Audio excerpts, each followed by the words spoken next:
Hey guys, what's going on? It's Coach Will with Big Little Gyms. Just here to help you guys find more ways to get your reviews to stick on Yelp. So I made a post back a couple weeks ago on my Facebook feed about Yelp, asking like how many gym owners had their Yelp reviews filtered by Yelp. Like what I mean by that is like you sent people to Yelp to go leave you reviews. You've had members go to Yelp and leave you reviews, and then Yelp pretty much hides them, and then they'll let all the negative ones stand, right? They'll let the negative and the fake reviews stand, but the positive ones will stick. Now, this has resulted in a lot of business owners not trusting Yelp because Yelp has an automatic filtering process that basically like eliminates most of the ways that you could like campaign for reviews.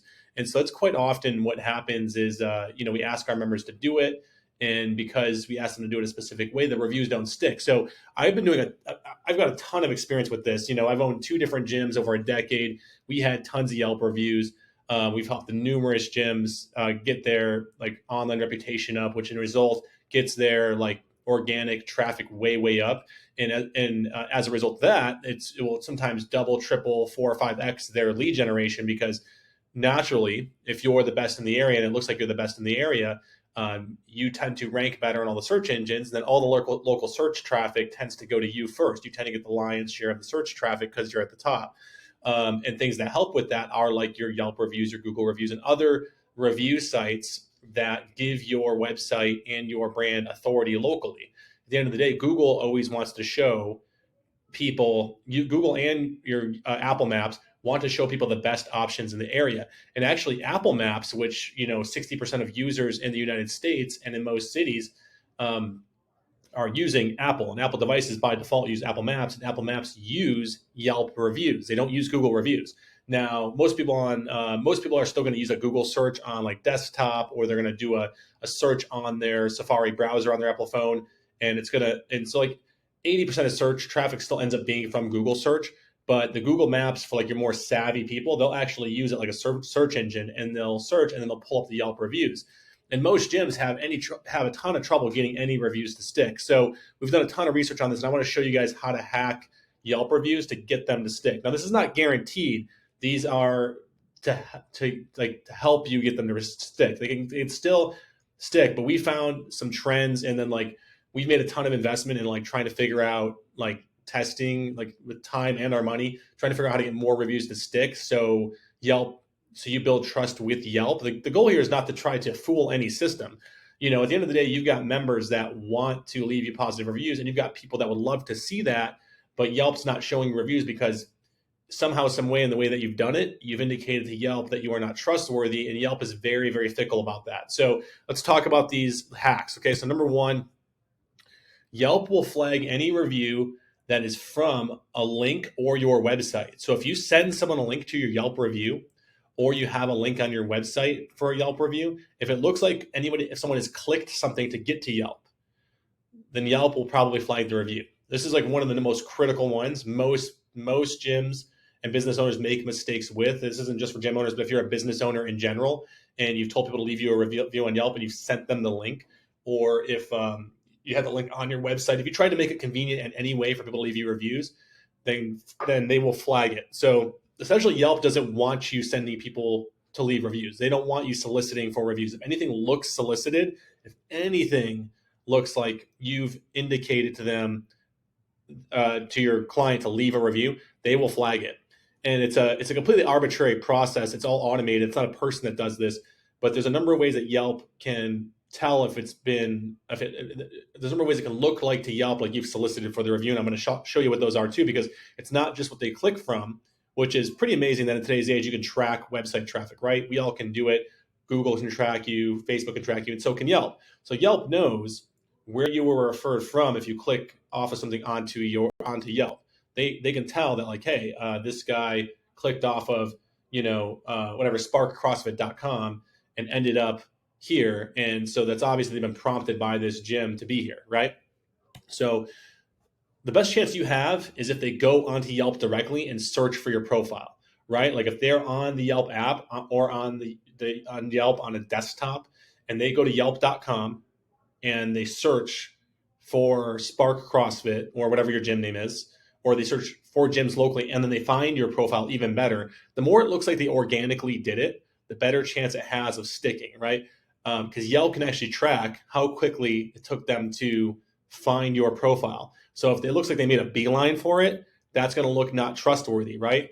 So you almost have to like prompt your client to not do that, right? Like go on, you have to tell them, go on Yelp, search for us, search for gyms, find us, click us, and then scroll around for a minute and leave a review, right? Obviously, a client's only going to be so patient, but the goal here is to not make sure you're not going to get everyone to stick, but the goal is to get more of them to stick, right?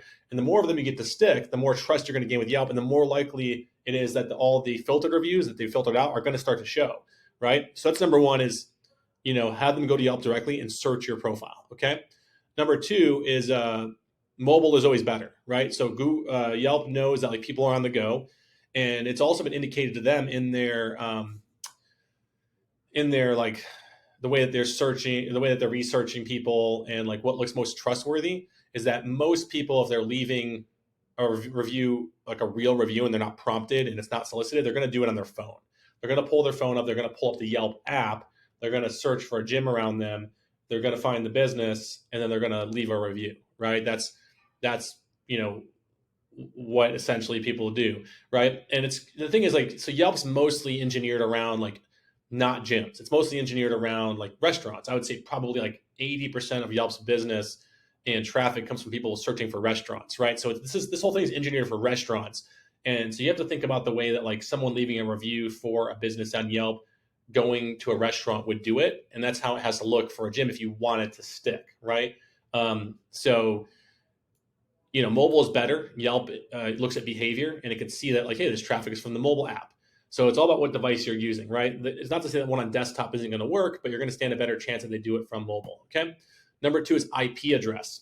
So IP address is the internet network you are on. So when you're at work, you're on a different IP address than when you are at home, and you're on a different IP address when you're on the mobile network. Like say you're not on a Wi-Fi network, but you're on like a 5G network. That's a different IP address.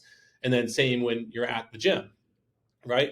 So like Google looks hard at the IP address that they're coming from. If not Google, but Yelp. Yelp looks hard at the IP address that they're coming from. If it notices like a huge number of people coming from a single IP address, it's going to look suspicious, right? So it's probably better that like the IP address be like their home IP address, right?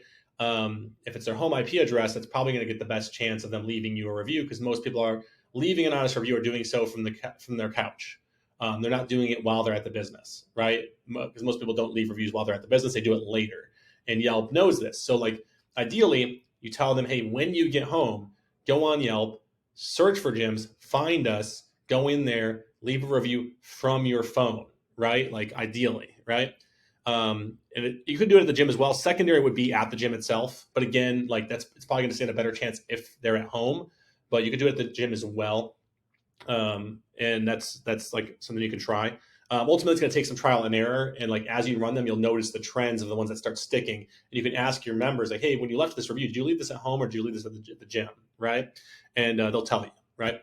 Photos with every review. So if someone leaves a photo, it looks way more legit to Yelp, because people tend, like if you ever look at like a restaurant listing that has a ton of positive reviews, a lot of the reviews have pictures of the food, right? Because people that take pictures tend to be real, right? Because it shows that they were actually there, right? So you want your members to take pictures of the gym and put them in the review, right? Like it can be, and ideally the best would be like a picture of them with you, because they have facial recognition in the picture, and they could tell that it's people in there, and they could tell that like, oh, this picture was taken with other people at the gym, right? So you want photos with reviews. You want to tell your client, if you're going to leave a review, please like take a photo of the gym, or like even better would be like when they're at the gym, take their phone and take a picture of like, have like another member take a picture of you with them at the gym, right? Like you, the coach, the owner, and this client, this member in the photo, and tell them to post that in the review, right? So that's really important. And then the next one is words are important. What they say in the review is very, very important, right? Like it should I guess, be genuine sounding, right? If it sounds like you gave them a script, it's not that hard these days with AI to detect like something that is prompted or something that is scripted versus something that looks honest and real and genuine and tells more of a story, right? So like you want your member ideally to leave a genuine, authentic review. You don't generally with Yelp want to like tell them to say certain things. Just tell them like, hey, leave an honest review, be thorough. Please tell a little bit of the story about how you became a member. And like, because again, like Yelp, if it looks like this person took their time and like really cares about your business, they're going to do all these things, right? Like this is like in a lot of ways, like what Yelp does in filtering out reviews, yes, it's a little shady and definitely like makes it not trustworthy. But when you look at like these things that make the reviews stick, it's actually like kind of smart in making sure and keeping it honest. And if Yelp wants to be taken seriously, like, well, they probably shouldn't filter out reviews as much as they do.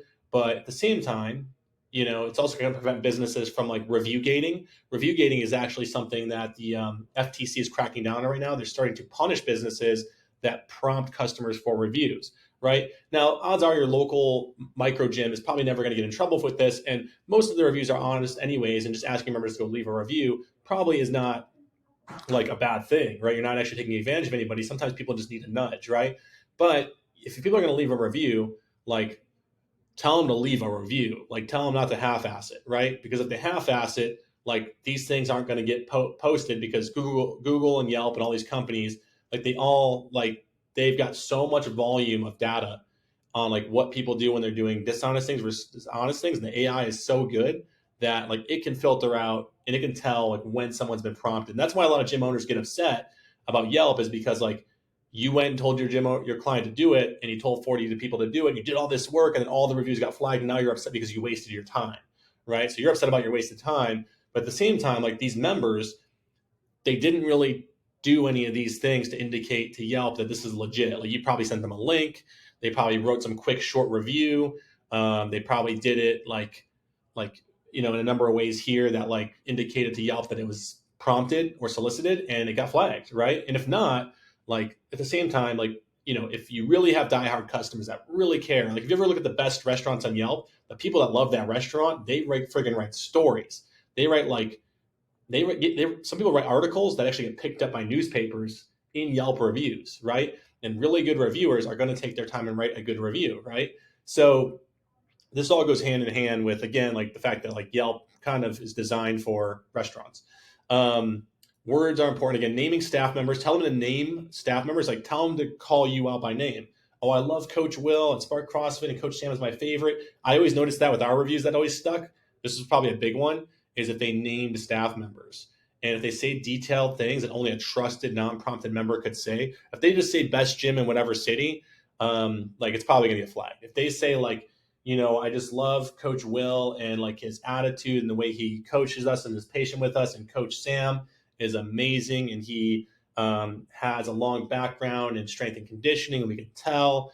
And I really love the way they've painted this gym and keep it clean, and they take their time and make sure that we feel safe in this environment, and that they're always taking into account how we're feeling, right? Like that kind of review, again, a really really good review that like doesn't look prompted, right? So if it's prompted and you're begging the person to do it, they're probably gonna like leave a short version, right? So like this is where like it takes like really like, I guess, talking to your customers and be like, hey, if you really care and you like us, then please take your time. Like go find us on Yelp, search us out, take a photo, leave a review. If we've ever done anything nice for you, go do this. Like sure, you're prompting them to do this, but you're actually telling them to do it the right way that's going to indicate to Yelp that it's worth posting. Because someone who actually cares about your business and is believable is going to do these things, right? Okay. And then last, use your staff and have them take the photo with the client, right? So like tell your coaches like, hey, like when you're walking around the gym, if you see people taking pictures, like help them like take pictures of the group on the person's phone and tell them like, hey, if you have time later today, look us up on Yelp and leave a review with that photo in it, please. We would love that, right? Like use that, coach your staff to tell your members to look them up on Yelp, right? Yelp wants organic traffic on its site. It doesn't want you sending the traffic like from you sending a link. It wants them to go on Yelp themselves and look you up, okay? Now, the benefits, guys, you're going to gain Yelp's trust. And over time, the positive reviews that have been filtered will come out of the filter. You're going to start to see some reviews that were filtered before that you were upset about are going to start to show. We saw this with our gem as well when we started to actually play ball.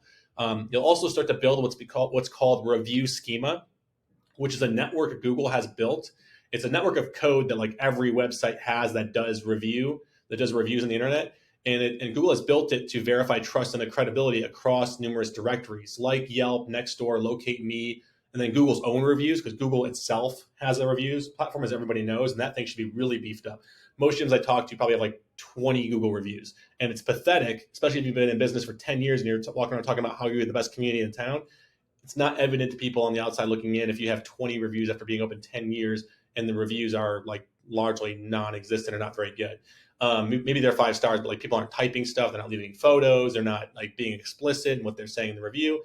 Again, all these things are going to affect the bottom line of your business. And if you're finding yourself having to pay for ads, if you've been in business for 10 years, you're probably on the first page of Google, but you're probably not getting very much traffic because like people don't trust you, right? They don't know what you're saying is true.